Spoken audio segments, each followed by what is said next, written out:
नमस्कार दोस्तों, अभी हम परम आईएएस इंस्टीट्यूट में हैं। हमारे साथ अभिजीत सर हैं।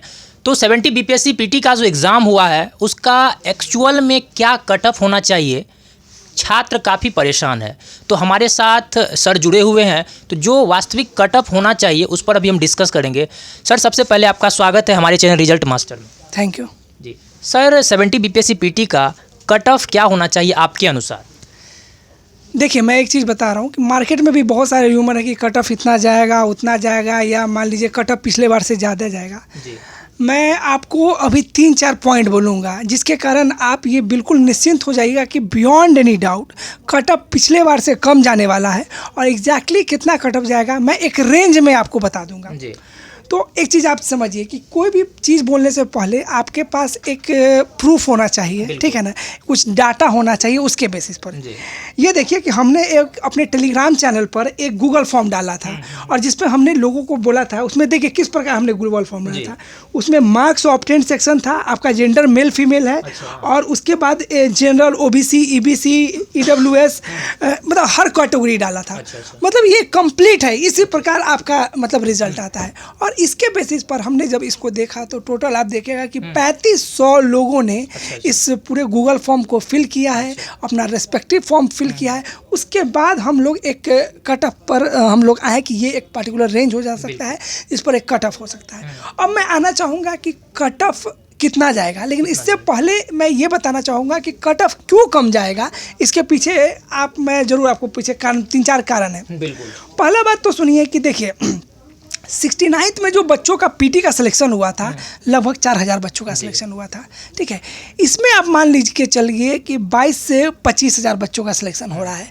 मतलब पिछले बार जितना बच्चों का पीटी में सिलेक्शन हुआ था उसमें आप 20,000 बच्चों को ऐड कर दीजिए। 20,000 बच्चे प्लस, ये मायने रखता है। सब ये छोटा मोटा नंबर नहीं है। आज तक इतिहास में इतने ज़्यादा बच्चों का कभी भी पीटी में सिलेक्शन नहीं हुआ। ये अपने आप में अप्रत्याशित है, समझ लीजिए। जिस कारण आप ये मान के चलिए कि आपका कट ऑफ डेफिनेटली कम होने जा रहा है। और एक चीज़ याद रखिए, हल्ला लोग होता है ना कि कट ऑफ 100 प्लस जाएगा, इतना आ जाएगा, होता है, वो बहुत माइनोस्कोप, मतलब बहुत ही कम बच्चे होते हैं जो जिनको इतना ही होता है। दूसरा कारण आप ये देखिएगा, ठीक है ना, कि क्वेश्चन लेवल को आप देखिए, ठीक है। तो क्वेश्चन लेवल को देखने में आपको ये लगेगा कि देखिए क्या है कि 60-70 क्वेश्चन बहुत आसान है, ठीक है ना, या मतलब 60 के आसपास क्वेश्चन, 50-60 के आसपास क्वेश्चन आसान है, जो कि आप मान लीजिए कर लेते हैं। लेकिन इस पूरे पेपर में क्या एक खामी है कि पेपर टोटली फैक्ट ड्रिवन है। फैक्ट ड्रिवन, इसमें फैक्ट है, या तो आपको आता है या आपको नहीं आता है। आप इसमें एलिमिनेशन मेथड बहुत कम क्वेश्चन में लगा सकते हैं, समझ लीजिए। ऐसा नहीं है कि आप 40-50 क्वेश्चन में एलिमिनेशन मेथड, जो पहले होता था कि लोग एलिमिनेशन क्वेश्चन मेथड लगा के अच्छे खासे क्वेश्चन का आंसर, जो क्योंकि इसमें इतना ज़्यादा फैक्ट्स पूछा गया है कि एलिमिनेशन मेथड आप लगा ही नहीं सकते हैं। तीसरी बात, अगली बात ये हो गई कि जो बच्चे मान लीजिए जो कोर बीपीएससी की तैयारी करते हैं, जो बच्चे यूपीएससी की तैयारी करते हैं, जिन बच्चों ने 68 और 69 का पैटर्न देखा है, उनका अगर आप एग्ज़ाम पूछिएगा तो उनका मार्क्स सही में बहुत कम आया है। मैं कई ऐसे बच्चों को जानता हूं जो अभी आप देखिएगा कि 69 में उन्होंने इंटरव्यू दिया है, उसके बाद भी आप वो अच्छे में तैयारी से लगे हुए थे और फिर उनका नाम मार्क्स 75 से भी कम आ रहा है। तो जो 69 में जो बच्चे इंटरव्यू देंगे, डेफिनेटली वो सीरियस बच्चे हैं। हाँ। समझ लीजिए, उनका मार्क्स जब कम आ रहा है तो समझ लीजिए कि क्वेश्चन क्या है इस बार कि जो लेवल था 68 और 69 उसके कंपैरिजन में काफ़ी गिराया गया है लेवल को। और जो आप देखिएगा कि बहुत जैसे ग्रुप डी का जो क्वेश्चन होता है उस लेवल से क्वेश्चन को दिया गया है, लेकिन उसमें भी डाटा ड्रिवन इतना था कि उसमें गलती होने की प्रबल संभावना रहती है, ठीक है। तो ये सब पूरा अगर आप जोड़िएगा कि तो ये सब कुछ कारण है जिस कारण से आप मान के चलिए कि कट ऑफ मतलब कम बहुत जाएगा, ठीक है। और मेरा एक अनुमान है, तो मैं एक वाइड रेंज लेना चाहूँगा, ठीक है। आप ये चीज़ मान के चल सकते हैं कि 83 ±5 इस रेंज में आपका कट ऑफ रहने की संभावना है। क्योंकि आप देखिए, मैं एक बात बोल रहा हूँ, ये बोल के कुछ लोग को ये चीज़ नहीं लगेगा कि इतना कम कट ऑफ जा सकता है, लेकिन आप एक समझिए कि 25,000 बच्चे, 20 से 25,000 बच्चे कम नहीं होते हैं। आज तक कभी इतिहास में बीपीएससी में इतने बच्चों ने कभी प्रीलिम से क्वालिफाई किया है? इतना ज़्यादा नहीं किया। तो फिर कैसे अपने आप में ये चीज़ करना बहुत डिफ़िकल्ट है। जी, सर तरह तरह के टीचर पटना में है, अपना अपना अनुमान लगा रहे हैं कि कोई बोल रहे हैं 100 के आसपास रहेगा, तो कोई बोल रहे हैं 100 प्लस भी रहेगा, कोई बोल रहे हैं 95 के आसपास रहेगा, कोई बोल रहे हैं 90-95 के बीच में रहेगा, लेकिन आप बोल रहे हैं कि 83-85 के आसपास रहेगा। ऐसा क्यों सर? मैंने अगेन आपको बोला कि वही कौन टीचर क्या बोल रहे हैं, मैं उस पर कोई कमेंट ज़्यादा नहीं करना चाहूँगा। मैंने आपको बोला कि पहला हमने गूगल फॉर्म भरवाया है जिसमें 3500 बच्चों ने गूगल फॉर्म भरा, आपको मैंने दिखाया, आपको मैंने पूरा डाटा भी अभी दिखाया था 3500 बच्चों का क्या रिस्पॉन्स अभी मैंने आपको दिखाया था।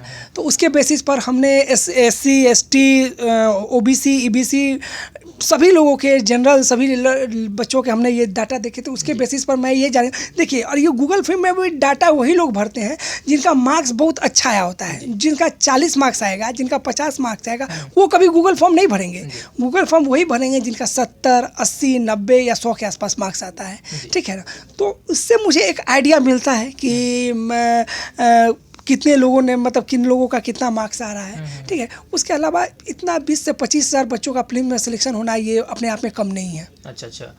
तो सर फाइनल जो आंसर की है वो आज आ जाने के बाद ही डिसाइड करना चाहिए स्टूडेंट को क्या होगा नहीं होगा, लेकिन स्टूडेंट काफ़ी घबराए हुए हैं कि मेरा होगा या नहीं होगा, होगा या नहीं होगा। लेकिन आपको इतना मान करके चलना, जिस तरह से अभी सर बताए हैं कि अगर आपका 80 प्लस बन रहा है, 80 के आसपास बन रहा है, तो आपको मेंस में लग जाना है, मेंस की तैयारी में आपको लग जाना है। तो सर मेंस की तैयारी के लिए हर एक बार परम IAS टॉप पे रहती है, अच्छा प्रयास करती है, सिलेक्शन भी अच्छा होता है, तो इस बार सर क्या करने जा रहे हैं? ठीक है, आप लोग जानते होंगे कि पहले 69 में भी आप जानते होंगे कि मेंस में प्राइम IAS का जो भी GS1 GS2 और एस्से था विद प्रूफ हमने अपने टेलीग्राम चैनल में डाला था, ठीक है ना, कि 100% जो क्वेश्चन है वो यहाँ से मैच किए थे। तो इस बार भी हम लोग जो प्राइम IAS की टीम है वो शौर्या 3.0 बैच ला रही है, जिसमें GS1 GS2 के क्लासेस होंगी, एस्से के क्लासेस होंगी, GS1 के टेस्ट होंगे, GS2 की टेस्ट होंगी और प्लस एस्से का भी टेस्ट होगा। इसमें पर डे 3 आंसर राइटिंग होगा, जिसमें आपको मॉडल आंसर भी दिया जाएगा, ठीक है। और इस बार एग्रेसिव वे में आंसर राइटिंग करवा के अनेक डायमेंशन में आंसर राइटिंग करवा के हम ये सुनिश्चित करेंगे कि जो रिजल्ट है वो पिछले बार के भांति ही इस बार भी है। अच्छा, तो जो भी स्टूडेंट 70 BPSC PT एग्ज़ाम दिए हैं, अगर 80 प्लस आ रहा है स्कोर आपका, तो सबसे पहले आपको ये चीज़ समझना होगा कि BPSC निकालना है तो मेंस पे आपको विशेष फोकस करना है।